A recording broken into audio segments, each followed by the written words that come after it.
Beloved, with all that's been going on to attack, condemn, and erase our precious transgender community, we want to reshare one more encore FreedHearts podcast episode from January 2022. In this very special, intimate episode, we share something that comes from a mom of a transgender daughter. She wrote it for her pastor, for anyone who is trying to sort out transgender, gender nonconforming, non-binary, trying to understand what transgender people and their families go through. This is an incredibly powerful story. It is so beautifully written and conveys so well the heart of what it is to parent a transgender child. It's perfect for all that's happening today. So here is episode 183. Would it be okay if I were to tell you that I am afraid someday? So I call you up and you call me down. Would it be okay? Well, hello and welcome to the FreedHearts podcast. Welcome back. Welcome for the first time. We're so glad you're here, aren't we? We are. We certainly are. My name is Robert Cottrell, and I'm here as always with Susan Cottrell. And we are so glad you're here. Yay. Again, welcome. Don't forget to subscribe, share, and support. And you can do all of that on the links to the podcast on Buzzsprout or on our website, freedhearts.org. And also don't forget, if you're on Apple Podcast in particular, it's really important that we get 5 stars. So if you don't like us, don't rate us. If you love us, please give us 5 stars. That means more than you know in the whole world of algorithms. And also connect with us if you have any questions, things you'd like us to talk about on this podcast. Please email us at podcast@freedhearts.org. So we've been talking the past couple of weeks about transgender and gender nonconforming, non-binary issues. And to kind of wrap up this series, we kind of want to do something special, something beautiful today, yeah? Yes. Today I'm going to read something that came from a mom of a trans daughter. She wrote it to share with her pastor who's trying to sort out this whole transgender issue. He's trying to understand what transgender people and their families go through. And this is so beautifully written, and it conveys so well the heart of what it is to parent a transgender child that I'm going to read it just as it is. And of course, she gave us her full permission and blessing to share it. Yeah, but first, I want to say a little caveat. We hear from people saying this is going too far. If you give permission, people are going to think they're transgender when they're not. Then what? It almost feels like parents are pushing their kids to be transgender or gender nonconforming. So how far is too far? And we don't hear that a lot. We do hear that some. And so let me put it this way. You have to look at where the harm is being done. The overwhelming harm is from people who don't fit the gender binary, who knew when they were little they were a girl, not a boy, or they knew later on that they were not the gender they were assigned at birth. They're the ones being harmed through, and we talk about this a lot, through the depression and all of that. I don't even want to name it. And the condemnation, and the judgment, being kicked out. Yeah, all that stuff. And we talk about all these negative effects a lot. They're the ones being harmed, and they're the ones we need to defend. That needs to be our default. Yes. And their supportive families who also have a big challenge ahead of them. We need to support them as well. Now, will there be people who try on being gender nonconforming and then settle back into their previous gender? Yeah, probably. Yeah. Is that horrible? No, I don't think so. Especially when the gender paradigms don't fit a whole lot of us or most of us. So we need to default with those who are being harmed. Yeah, I mean, shifting the paradigm, the gender paradigm is a good thing. Yeah. I'm female through and through, as I've always, I've said for so long now. But I'd appreciate people speaking to me from the same assumptions that I know what I'm talking about that men are treated with. We could use a lot of shifting in that gender binary. You know what I mean? Yeah. Yeah. Even though wild horses couldn't make me male. Have you ever met wild horses? I mean, wild horses are very convincing. I'm sorry. I would not like to. I'd like to be treated with the respect that men get, but that doesn't make me male. It's the gender binary that is not working for most of us. Yeah. Yeah, and when people try on a different gender identity, if it's not for them, it won't stick. That's right. So you're your frilly daughter wears her brother's jeans for the day. What's wrong with exploring something new? It's not like an algorithm that's going to make her trans. It doesn't work that way. But I'll tell you what does work is the oppression and the judgment and the shame will make her depressed and all kinds of things and oppressed. I'm sorry to say, yeah. No. Oppressed and depressed and all kinds of shame. That will make her that way. Right. So, but it's finding this exploration is really just finding out what's there. And I know it flies in the face sometimes. It makes us uncomfortable. Yeah. So we need to get comfortable with that exploration. And by the time people get to any kind of point of transitioning or of hormones or surgery, they're very sure. Yes. And staying would be much more harmful than we can even imagine. Yeah, staying in the wrong gender for them. That's why we talk about that. 57% of those who don't have a supportive parent attempt suicide. Right. That is a huge number. And we don't have these kind of stats that say that when people explore and then decide in the future that they want to. It doesn't really fit them. Yeah. There aren't stats for that kind of harm being done during the exploration or after. You know what I mean? It doesn't end up in suicidal ideation or suicide attempts. So we must default to love. We must hear and believe what people tell us about their lived experience. So that's my not so little caveat. Yeah, and that's what it comes down to is listen to people's lived experience, believe them when they tell you what happened to them, and have empathy and compassion for them. Yeah. That's just what it comes down to. So let's get to this beautiful story, a mother's story of her journey with her transgender child. Yeah, so just sit back and let this story wash over you. Yeah, let's say that again because I know we kind of, I'm riled up a little bit. So let's all just sit back, breathe, everyone. I need to go to the doctor. That was a horrible. I was trying to You're trying to make it audible. I'm not making it very calming, am I? So that's why my version of the Calm app didn't really take off. So let's just sit back and let this beautiful story wash over you. So Susan, I'm going to turn it over to you. All right. The picture off the wall. One of my favorite family pictures. I'm sorry. Let's back up again. What you're reading. Can you explain a bit? This is a story from a mother of a transgender child and what their experience is going through this process with their child. Yeah, she wrote it to share with her pastor who's trying to sort out the whole transgender thing. He's trying to understand because a lot of pastors don't understand or people. What the experience is. Right. And so that's what she wrote this for. Yeah, so you're going to read her story now. Okay. Go for it. The picture off the wall. One of my favorite family pictures was taken at Christmas in 2012. Brian, Jess, Allison, and I are in front of the Christmas tree with our yellow lab, our chocolate lab, and we're holding 9 chocolate lab puppies. I love this picture because I can still see the moment in my head. You can imagine 4 people trying to hold 9 wriggling puppies, mama dog nervously sniffing her whining babies, and our yellow lab who wants to sit in the other corner of the room to get away from the chaos. This is one of the happiest moments I can remember as a family.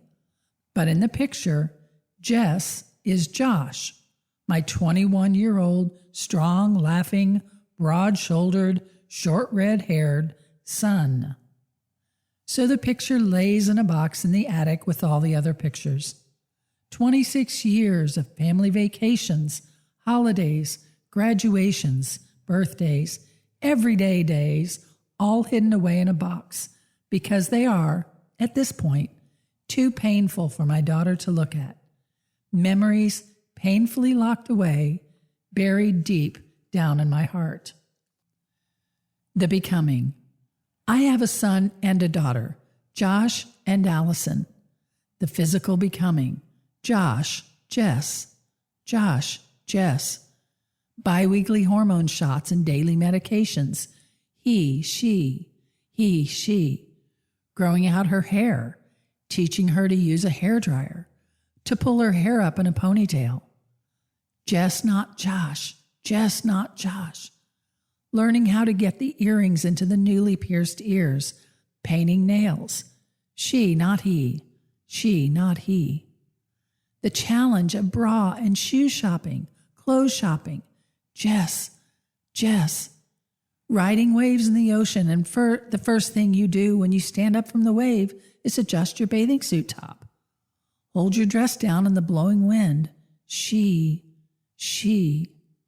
All of the things you teach your daughter growing up needs to be learned. With each physical milestone, the son I knew deep down in my mind's eye fades away. Josh, he, Jess, she. But becoming the authentic person she has always been, but has never been, is so much more than physical. It is also emotional, mental, psychological.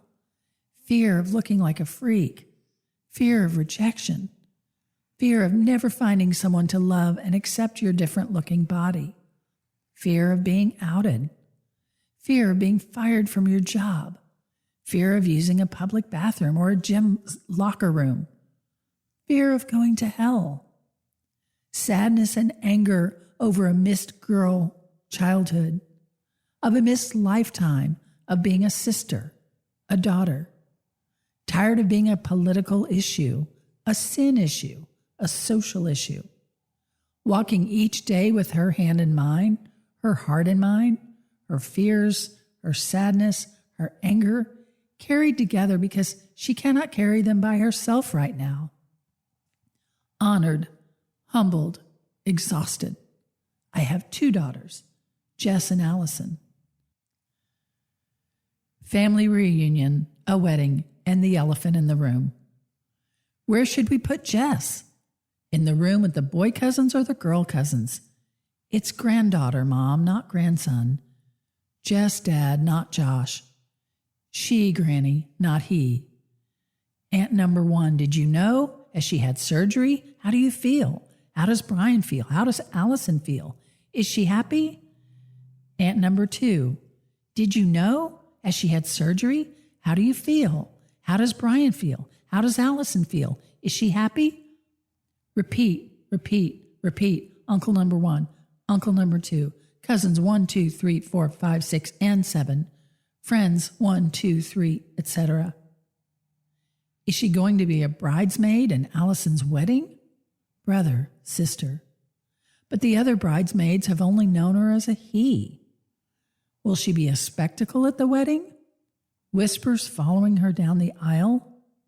The golf course, the grocery store, the restaurant, the church, the gym, life in the community. Sitting at the table in the restaurant, I see them approaching. I mutter in my head, don't see us. Hi, good to see you. I haven't seen you in forever. I think, do they know about Jess? I hope they don't ask about the kids, or worse, will they ask about Allison and leave Jess hanging in the air like the elephant in the room, like she never existed? How are the kids? How's Allison? How's Josh? So they haven't heard. Do I explain? Do I correct? Do I just leave it and say, fine? Santa, the Tooth Fairy, the Easter Bunny, Jesus, and the church. 2 days before Christmas, when my daughter Allison was 5, she walked into the kitchen and, with all seriousness that a 5-year-old can have, she asked me, Mommy, is Santa real? Don't lie to me, don't lie to me, don't lie to me. Tell me the truth. Is he real or not? I looked at her and in that moment decided I couldn't flat out lie. So I said, no, honey, Santa isn't a real person. Allison burst into tears and ran up to her room. A few minutes later, I went to her room and sat on the edge of her bed. Through sniffles and a catch in her throat, she said, so the Tooth Fairy, the Easter Bunny, sob, sob, sob, they're not real either?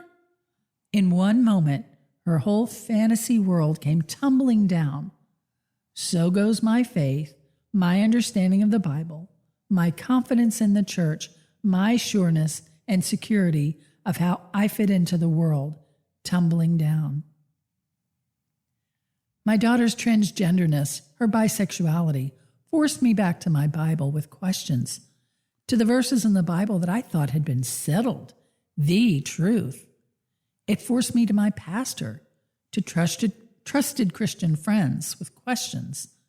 And I was met with sympathy most of the time, but with the same bottom line: love the sinner, hate the sin, call sin a sin. Don't let the culture dictate your theology. It's a choice. We all sin, but are covered by grace. Is this her sin? Is my child an abomination? Is this my fault? So I went online to look for other points of view, new resources. What I found was that settled scripture wasn't settled, that there is a reason why the church, the country, the world is so divided on the topics of transgender and sexuality. So, like the fall of Santa, the Tooth Fairy, and the Easter Bunny, I was shaken to the core, wondering how many other truths aren't so true. Can Jesus be trusted? Can my religion be trusted? Can my church be trusted? How should I feel about my whiteness, my privilege? Here's some truth I found.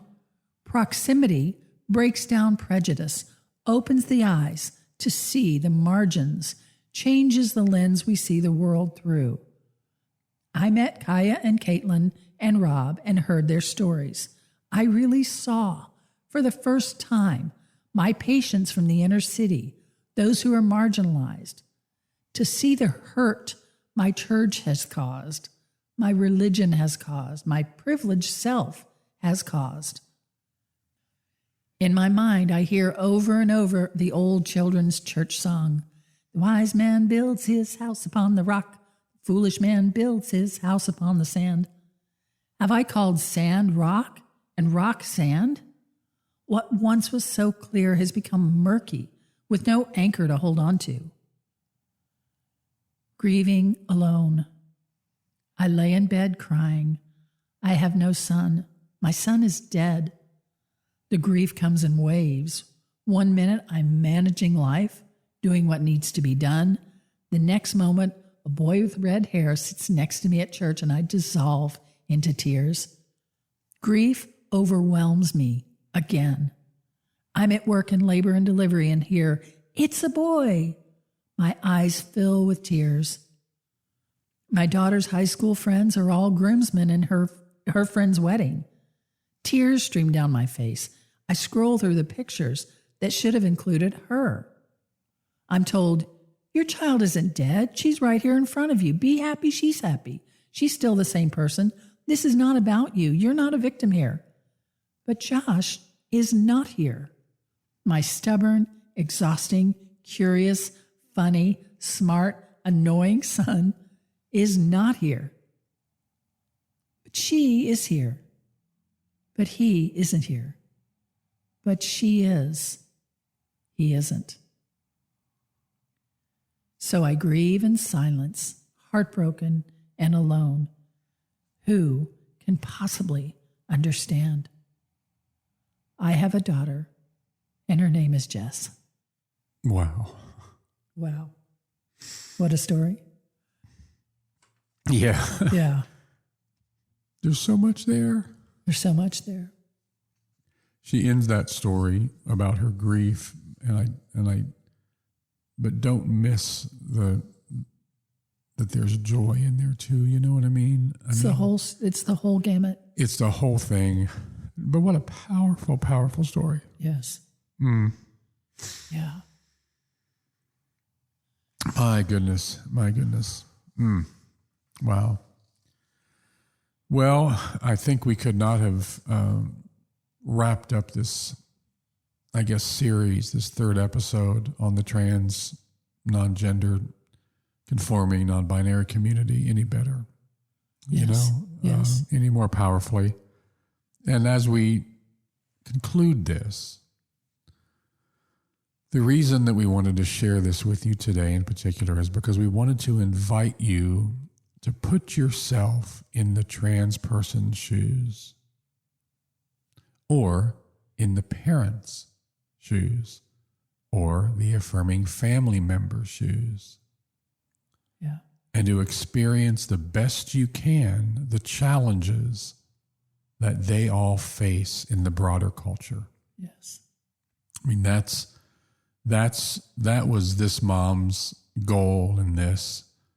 And I think she's probably listening. And so thank you. Yes. Thank you very much for letting us share this. Yeah. For being the mom you're being. Yeah. You're doing great. You're doing great. Thank you. Yeah.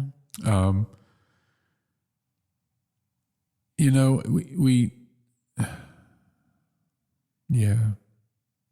I mean, she shares this beautiful experience, and that's the gift we have before us to receive. This is a glimpse. This allows us to try and just get an idea, insight into what this journey, what this experience is like. Yes. And for the transgender children, the gender nonconforming, non-binary children, for the parents, for the affirming families, love them well. Love them well. Be kind. Be kind. Come alongside them. Speak up when it's needed. Be a decent human being. A humane being. As you've said with your book, be the love you want to see in the world. This is our chance. This is the gift that we can give to this community, this beautiful community. And we sure hope you'll do that. We love you with all our hearts. We love you. Bye. Would it be okay if I were to tell you that I am afraid someday, so I call you up and you call me down? Would it be okay? You've been listening to the FreedHearts podcast. We have extensive resources and vibrant, inclusive community for you at freedhearts.org. Please just come say hello. If you have questions, comments, or suggestions for the podcast, just email us at podcast@freedhearts.org. Audio engineering is provided by Luke Johnson. The music is provided by our daughter, Hannah Cottrell, who is Grammy nominated. You can find out more about her and her music at hannahcottrell.com. Please share, subscribe and follow on your favorite platform, and support us if you can. Thanks for listening.